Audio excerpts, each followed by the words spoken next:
Hello friends, આજે આપણે એકદમ બજાર જેવા સોફ્ટ સ્પોન્જી અને જાળીદાર ખમણ બનાવવાની એકદમ આસાન રીત જોઈશું. અને જો તમે એક વખત આ રીતે બનાવી લીધા તો ગેરંટી છે કે બજારમાંથી ક્યારેય નહીં લાવો. એટલા સરસ ખમણ બનીને તૈયાર થશે. અને જો આ પહેલાં તમે ક્યારેય ખમણ ઘરે નથી બનાવ્યા તો આજનો વિડીયો પૂરો જોજો અને પછી ઘરે બનાવજો. 110% તમારા ખમણ પહેલી જ વખતમાં સોફ્ટ, સ્પોન્જી અને જાળીદાર બજાર કરતાં પણ ખૂબ જ સારા બનીને તૈયાર થશે.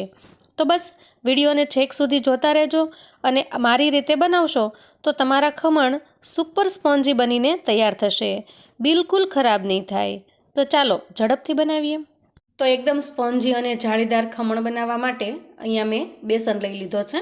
તો આપણે જે નોર્મલ બેસન હોય છે એ જ બેસનથી આપણે બનાવીશું અને મોટાભાગે એ જ બેસનનો ઉપયોગ થતો હોય છે. બાકીની અમુક અંદરની જે ટ્રિક્સ છે એને ફોલો કરીએ તો એકદમ સરસ જાળીદાર બનીને તૈયાર થાય છે. તો અહીંયા મેજરમેન્ટ છે એ આપણે એક સરખું રાખીશું. તો અહીંયા તમે કોઈ આવા કપનો ઉપયોગ કરી શકો છો અથવા તો કોઈ વાટકી હોય તમારી પાસે તો એનો પણ ઉપયોગ કરી શકો છો. અહીંયા હું વાટકીના માપ પ્રમાણે બનાવીશ. અહીંયા આપણે ચણાનો લોટ છે એક વાટકી ભરીને લેવાનો છે. તો ચણાના લોટમાં શું છે કે થોડો ફૂલેલો હોય છે, તો એને આપણે આવી રીતે સહેજ અમથો દબાવીને લેવાનો છે. ખૂબ નહીં દબાવવાનો, પણ થોડો અમથો દબાવવાનો છે. આપણે એક વાટકો ભરીને અહીંયા બેસન લીધો છે. તો આ રીતે આપણે દબાવી દીધો છે. એક વાટકો છે અહીંયા પરફેક્ટ તૈયાર છે. તો આ રીતે તમારે કોઈ પણ એક વાટકી છે કે કોઈ પણ માપ છે એને સેટ કરી લેવાનું અને એના પ્રમાણે જ આગળ વધવાનું. તો એકદમ સરસ અને ખૂબ જ મસ્ત છે એ ખમણ બનીને તૈયાર થશે. હવે આપણે બેટર બનાવવા માટે અહીંયા મિક્સચરનો જાર લીધો છે. તો અમુક ટ્રિક્સ છે એને તમે ફોલો કરો ને તો ખૂબ સરસ બનીને તૈયાર થશે. આપણે હાથે જે રીતે ફેંટીએ છીએ એના કરતાં તમે મિક્સચર જારની અંદર એક વખત ફેરવશો ને તો એકદમ સરસ ફ્લફી બનીને તૈયાર થશે. મિક્સચર જારની અંદર ચણાનો લોટ તો લઈ લીધો છે, પણ આપણે આગળની તૈયારી છે એ પહેલાં કરવાની છે. કેમ કે આપણે બેટર બનાવ્યા પછી જે તૈયારી કરીશું તો આ બેટર છે એની જે સ્ટ્રોંગનેસ છે એ ઓછી થઈ જશે. તો અહીંયા બેસનને કાઢ્યા પછી સૌથી પહેલાં આપણે આગળની તૈયારી કરીએ અને પછી બેસન છે એનું બેટર બનાવીશું. તો અહીંયા જુઓ, મેં કુકર લઈ લીધું છે.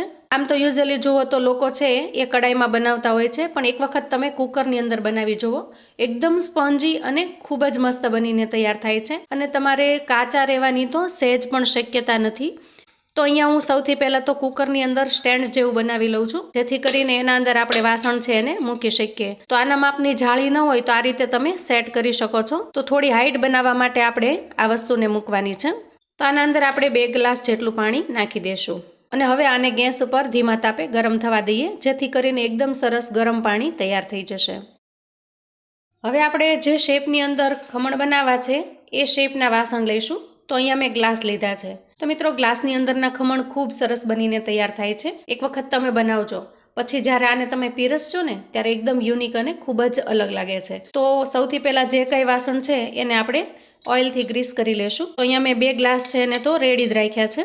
તો જો આ રીતે બધી ટ્રિક્સને ફોલો કરીને તમે ખમણ બનાવશો તો તમારા ખમણ ક્યારેય નહીં બગડે. ખૂબ જ મસ્ત પોચા અને જાળીદાર બનશે. કેમ કે બેટર છે એને બનાવ્યા પછી તમે બાકીની તૈયારી કરવા જશો તો આપણું બેટર છે એની પ્રોસેસ ધીમી પડી જાય. તો અહીંયા હું સ્વાદ પ્રમાણે મીઠું એડ કરું છું અને હવે ઉમેરીશું 2 ચમચી જેટલી ખાંડ અને અહીંયા 1/2 ચમચી જેટલા મેં લીંબુના ફૂલ લીધા છે, જેને આપણે સાઇટ્રિક એસિડ પણ કહીએ છીએ.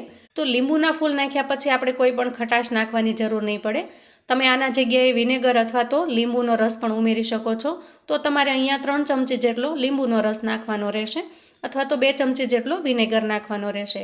તો અહીંયા આ લીંબુના ફૂલ છે એને હું એડ કરી દઉં છું અને ખમણનો કલર એકદમ સરસ પીળો આવે એના માટે અહીંયા થોડી અમથી આપણે હળદર ઉમેરીશું.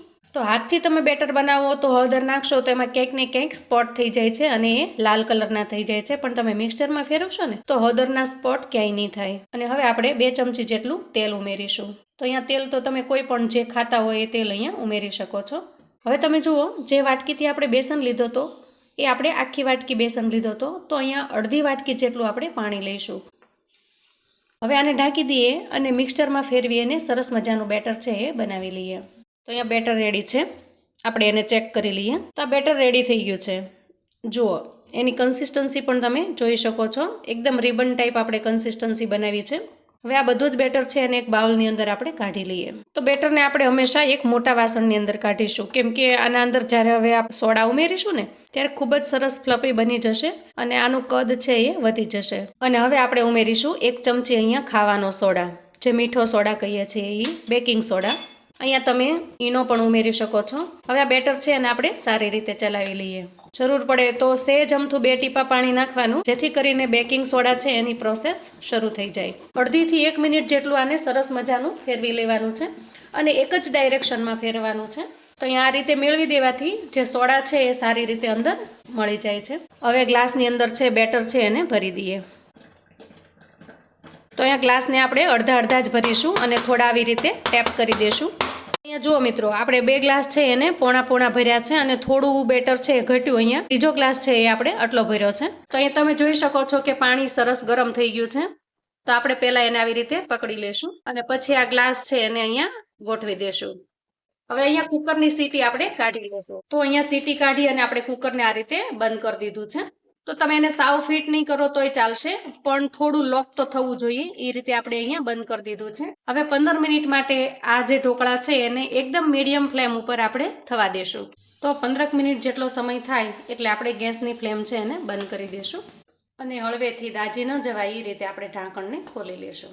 તો અહીંયા આપણે ગ્લાસની અંદર જોઈ શકીએ છીએ કે ઢોકળા એકદમ સરસ છે એ ફૂલી ગયા છે.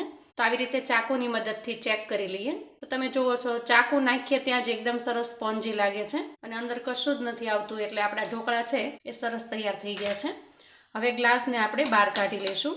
તો ગ્લાસને બહાર કાઢ્યા પછી આપણે એના પર થોડું ચમચીથી પાણી નાખી દઈશું, જેથી કરીને એ સુકાઈ ન જાય. હવે ગ્લાસમાંથી ખમણને આપણે ડીમોલ્ડ કરી લઈએ. તો આ રીતે ચાકુની મદદથી એની બધી જ જે સાઈડ છે એને આપણે છોડાવી લઈએ.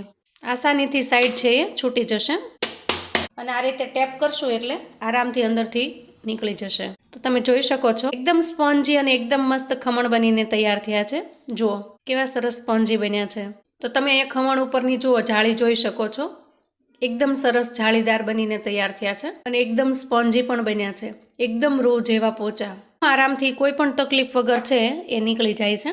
અને બજારમાંથી ખરીદીને લાવીએ ત્યારે આપણને પણ વિચાર થતો હોય આપણે ઘરે પણ આટલા જ સરસ બનાવીને તૈયાર કરી શકીએ. તો વિડીયોમાં બતાવેલી ટ્રિક્સને તમે ફોલો કરશો ને તો તમે પણ ઘરે એકદમ સ્પોન્જી અને એકદમ મસ્ત એવા ખમણ બનાવીને તૈયાર કરી શકશો. તો એનો વઘાર કરવા માટે અહીંયા ગેસ ઉપર કડાઈ મૂકીશું અને 2 ચમચી જેટલું તેલ લઈશું. તેલ સહેજ ગરમ થાય એટલે આપણે અહીંયા 2 ચમચી જેટલી રાઈ નાખીશું. થોડું અમથું જીરું તમને ફાવે તો નાખો, ન નાખો તો પણ ચાલે. રાઈ અને જીરું સહેજ કકડી જાય એટલે આવી રીતે લાંબા સમારેલા મરચાંના કટકા એડ કરીશું. થોડા મીઠા લીમડાના પાન. તો આમાં મીઠા લીમડાના પાન ખૂબ સરસ લાગે છે અને મરચાંની જે તીખાશ છે એનું કોમ્બિનેશન ખૂબ સરસ લાગે છે. અને હવે આમાં હું અડધો ગ્લાસ જેટલું પાણી નાખી દઉં. ગેસની ફ્લેમ છે એ ધીમી કરી લેશું. અહીંયા 1 નાની ચમચી જેટલી ખાંડ નાખીશું અને સ્વાદ પ્રમાણે થોડું અમથું મીઠું. તો અહીંયા ખાંડને આપણે આમાં સારી રીતે ઓગાળી લેવાની છે. સહેજ ઉફાળ આવશે એટલે અંદર ખાંડ છે એ પણ ઓગળી જશે. તો અહીંયા આપણે જોઈ શકીએ છીએ કે ખાંડ સારી રીતે ઓગળી ગઈ છે. થોડી કોથમીર છે એને પણ નાખી દઈએ અને ગેસની ફ્લેમ છે અહીંયા બંધ કરી દઈશું. હવે ખમણ છે એને આપણે પીસમાં કટ કરી લઈએ. તો તમને જેવડા ગમે એવડા પીસ અહીંયા તમે કરી શકો છો. તો આ રીતનો અલગ શેપ તમે બનાવશો ને તો ઘરનાને પણ ખૂબ જ ગમશે, કેમ કે ચોરસ ખમણ તો આપણે ખાતા જોઈએ છીએ, પણ આ રીતનો શેપ બનાવશો તો બાળકોને પણ ખૂબ જ ગમશે.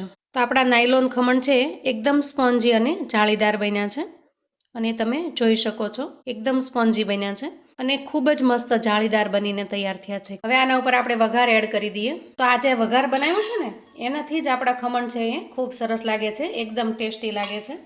એક પીસ છે એને તમે ચેક કરી શકો છો, એકદમ મસ્ત. અને જો ઘરે આપણે આવી સરસ વસ્તુ બનાવી શકતા હોય તો બહારથી મોંઘો ખર્ચ કરીને શા માટે લાવવા. તો મિત્રો આજની રેસીપી તમને કેવી લાગી છે? જો તમને ગમી હોય તો એક લાઈક ચોક્કસથી કરી દેજો. ચેનલ પર જો તમે નવા છો તો ચેનલને સબસ્ક્રાઇબ કરો. વિડીયો ગમે તો લાઈક અને શેર કરો. તમારા સગા સંબંધી મિત્રોને આપણી આ સરસ મજાના નાયલોન ખમણની રેસીપી ચોક્કસથી મોકલજો, જેથી કરીને એ પણ ઘરે આવા સરસ મજાના નાયલોન ખમણ છે એ બનાવીને તૈયાર કરી શકે. અને હા મિત્રો, મને કોમેન્ટમાં ચોક્કસથી જણાવજો કે આજની આ ખમણ બનાવવાની રેસીપી તમને કેવી લાગી છે.